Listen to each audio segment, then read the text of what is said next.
Hey, what's going on, guys? Coming at you with a new deck profile for the November 2015 ban list, and today I'll be showing you guys my Lightsworn Clown deck. So this obviously is going to be the budget version, since I don't have nearly the kind of money to throw around to get the Minerva XYZ. There's also a couple other expensive cards you can play in here that I currently do not own.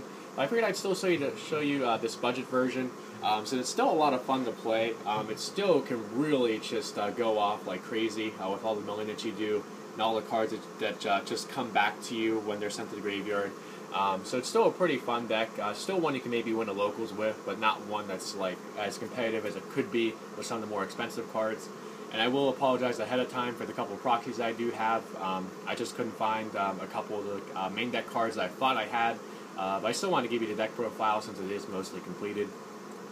So starting off, we have the Triple Judgment Dragon. Of course, JD's JD, can win you games, can absolutely blow out opponents, just always been a good card. And I do play a big enough Lightsworn engine, I believe 6 different names, to where I can actually get JD off pretty easily, especially with all the milling I do. Then we have the Free Raiden. I think the best Lightsworn just because it mills you cards on your main phase, 2 cards, and then 2 on the end phase, and also is a level 4 tuner. Then we have the Free Lumina. Just lets you extend more and more with your plays. Lets you get dead cards off your hand. Really good to just pitch Dead Wolves or pitch Damage Juggler to get a search. Just a lot of good cards that you can pitch off of Lumina to go even more plus. Not even counting the monster you summon off of it. Then we have, speaking of Wolf, we have the Free Wolf. I play Free in this version of the build because this one's very oriented around the rank 4 spam, the level 7 and level 8 synchro spam plays. So you want to have as many wolves as possible. You also see Free Trick Clown later as well. You just want to have as many cards as possible that bring themselves back to the field when they're milled, just so you can keep going and going with your pushes to hopefully go for game. And I don't really mind dead drawing a wolf or 2 because I do have ways that you'll see here, along with Lumina, to just get rid of a dead wolf. So it's not dead in my hand.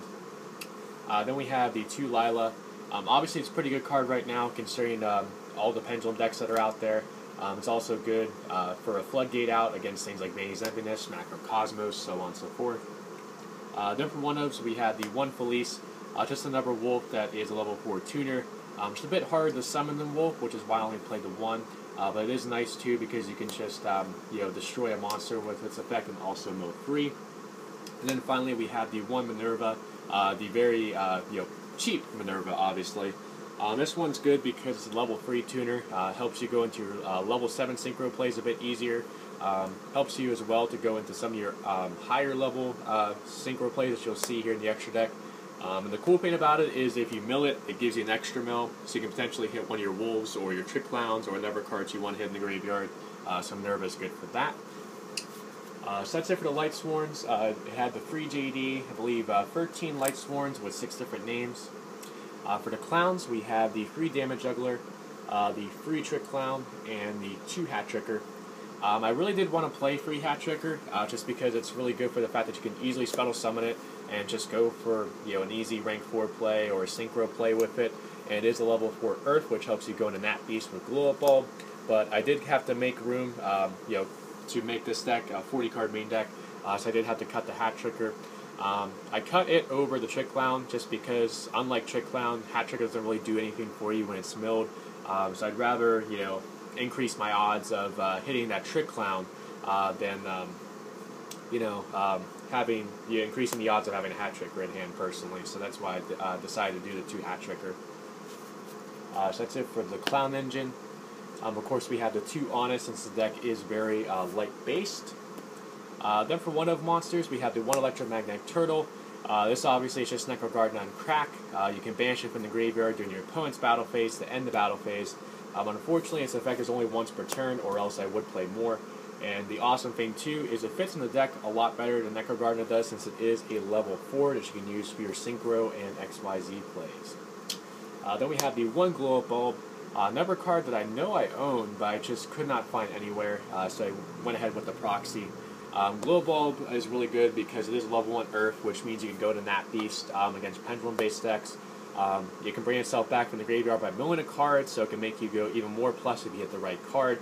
Of course, that effect is only once per duel.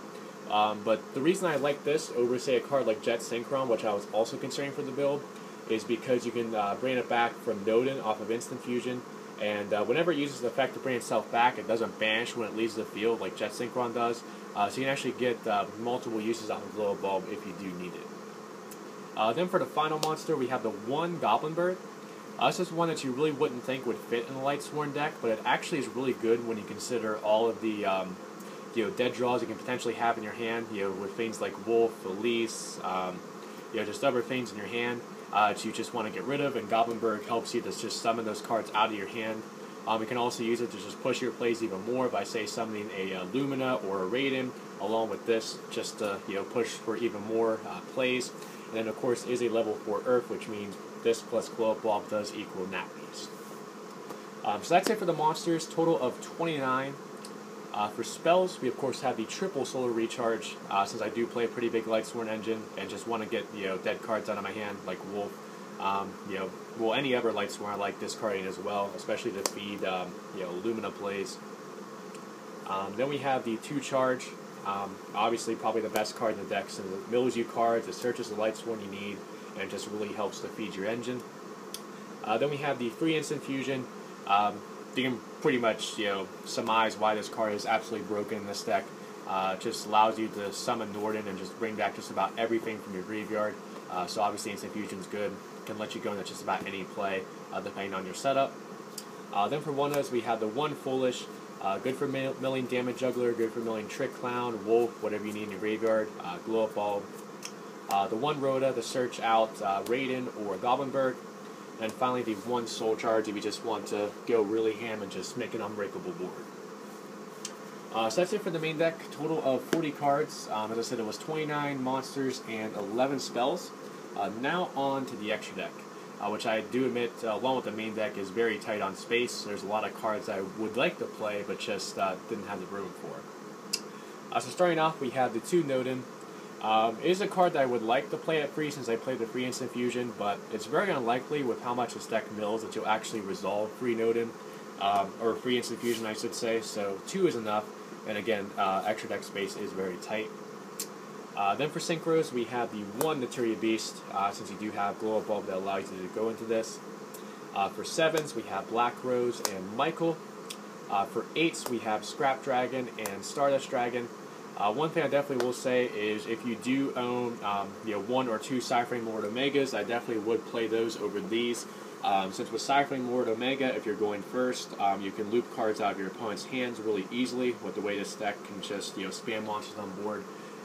In fact, with Soul Charge, you actually have the ability, if you own Trish as well, to actually double Omega Trish turn 1 to actually loop 3 cards out of your opponent's hand, which is pretty busted. So again, if you have Cyframe Lord Omega, I probably would play that, but I currently do not own it, and it's a bit of an expensive card. Then for the 9, I have Mistworm, since I do not own Trishula. Trishula obviously is better, but Mistworm's not a bad replacement, considering you can just bounce 3 cards in left field back of the hand with its effect, and it's the same summoning condition as Trish. Then for the final Synchro, we have the 1 Star Eater. This can be made with your level 3 tuner with the Minerva and 2 4s, or you can make it with your level 4 tuner in Raiden or Felice plus a 3 plus a 4. So it's actually not that hard to go into. Just an overall very powerful card that can easily poke in for damage. Its summon can't be negated.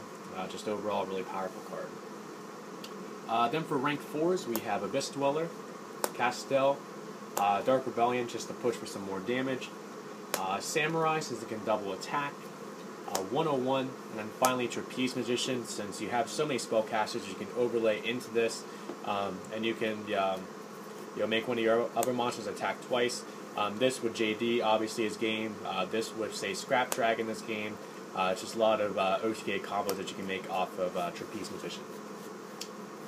So now to wrap it up with the side deck. And you'll also get another first with this video. Not only do you see a first deck profile with Lightsworn Clowns or Clown Swarms, you'll also see the first time that I'm actually including extra deck monsters in my side deck. So starting off, we have the 1 Crimson Blader. This is good against those matchups that are very reliant on summoning high-level monsters like Cosmo, Infernoids, any Synchro Blaze deck. So Crimson Blader is good for that.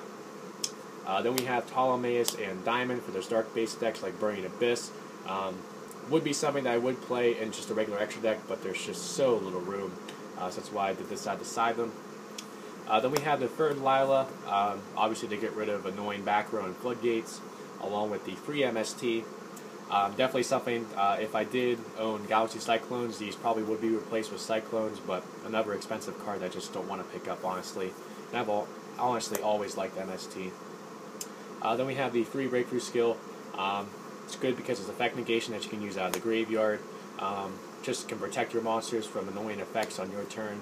And can just stop your opponent's plays as well on their turn if you happen to draw it. Then we have the free roll Decree because traps is basically one of the big Achilles heels of this deck. And then finally we have the 2 Mischief of the Knowns. This is a card that can stop any kind of deck that's reliant on say rank 4 spam or just a certain level with their synchros, because it can reduce all monster levels on the field and hand by 1. Then you can banish them in the graveyard to do the exact same thing. So overall, a pretty solid card. So that is it for my new deck profile on my Lightsworn Clowns, aka Clown Swords. I do hope you guys enjoyed it. Please remember to like, comment, and subscribe, and I will catch you guys next time.